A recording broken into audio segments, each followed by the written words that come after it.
In this lecture, let's finalize our class by inheriting properties from another class. Inheritance is considered to be an advanced topic. It's a powerful feature for sharing code from one class to another. So, what is inheritance? Inheritance is a feature in C# for sharing properties and methods from one class to another.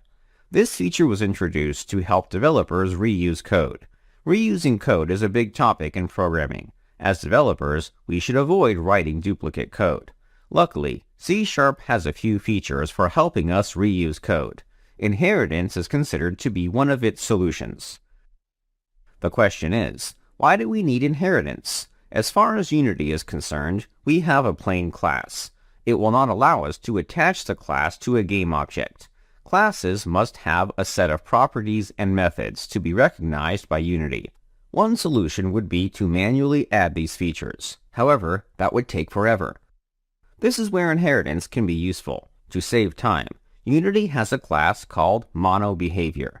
In the resource section of this lecture, I provide a link to this class. The purpose of this class is to allow our classes to be usable from Unity. On this documentation page, there's a complete list of properties and methods. This information will be available from our class. We can use them as if they were originally created in our class. To understand, let's try inheriting from this class. In your editor, open the robot.cs file. After the class name, type the following code: :unity engine.monoBehavior. The colon character instructs the program to inherit data from another class. After this character, we must specify the name of the class. In this case, we're inheriting data from a class called MonoBehavior. Before accessing this class, we're accessing a namespace called Unity Engine. We're not the only ones who can use namespaces. Unity creates namespaces for its features. The Unity Engine namespace is defined by Unity. Before accessing Unity's class, we must access them from their respective namespace.